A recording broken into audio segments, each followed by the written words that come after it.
Ladies and gentlemen, we're witnessing a series of cascading failures in our supply chains between shortages of containers, shipping issues, as you see depicted here by Business Insider yesterday, and we continue to hear quotes like, there's no end in sight, rates are continuing to skyrocket, shortages are now abound. So everything we've seen to date is just the rising vibes of this, and the true crisis still lies ahead, still unrealized, because the damage is ongoing and worsening. So when we see headlines like this one today from Bloomberg, which is a perfect case study in how all of these disruptions cascade and cause further interruptions to production and distribution, and that includes with our food supply. And this is the bell I've been ringing, right? So here from Bloomberg, Italy's tomato harvest is threatened by can shortages. Quote, tomato sauce on your spaghetti may be harder to come by this year, as a global shortage of steel sheets to make cans for food production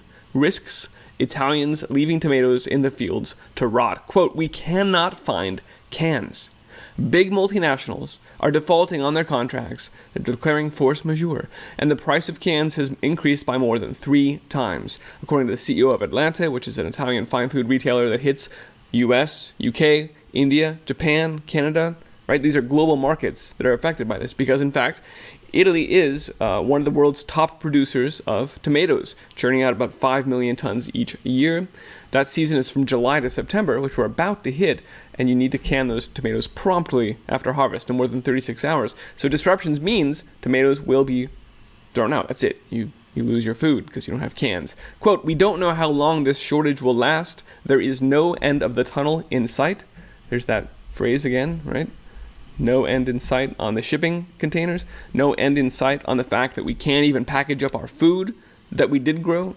And then there are other farmers who can't get the supplies they need to feed their animals or to grow food in the first place. So again, if you take nothing else from this video, this is not about the fact that there will be tomato sauce shortages. You know, that's noteworthy. But the bigger deal is the real damage hasn't even started yet, and we're already experiencing massive blows to our global food supply. All of tomatoes in Italy just rotting away because there's no steel, because in fact we right here, demand for cans is being absorbed by China, whose economy recovered sooner than the rest of the world, and therefore even Italian steel producers and others in Italy are not able to deliver to their own domestic customers. They've prioritized China, the foreign buyer, over their own domestic buyers, which means that their crops are going to rot now.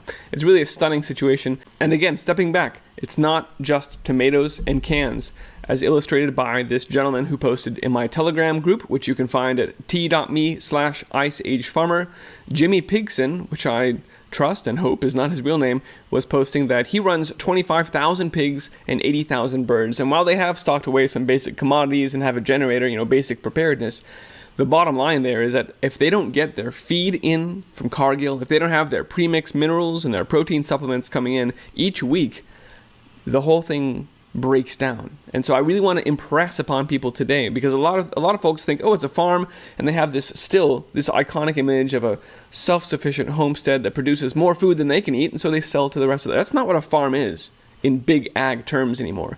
These are places that are just stops along the supply chain that depend wholly on those deliveries coming in, and also on the animal, as he says down here, if animals, we need our barn space to rotate consistently. So if there's any backup, and this is what I've mentioned when the meat plants shut down and during the JBS cyber attack, is that these things cascade quickly back to producers who are then stuck with animals.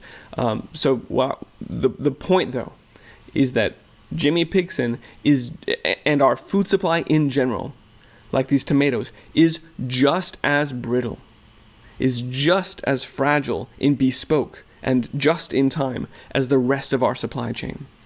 So when we see headlines like we're in a shipping crisis and there are shortages and there's going to be this cascading series of failures, that includes food production. And you've got to get ready for that. You've got to set away some food right now. You've got to start growing food and warn your community and start them growing food. We've got to brace for the emergency that we can see. This is actually a very good image. We've got to brace for the emergency that we are looking right at right now. So I wanted to share that sort of case study. That is a massive disruption to Italian supply chains that is already happening. And again, the supply chain, the shipping crisis is only amplifying. So let's leave it there. Ladies and gentlemen, you can find this report and all my reports at iceagefarmer.com.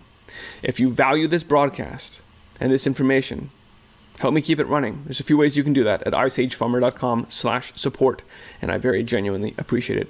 Thanks for watching, folks. Be well.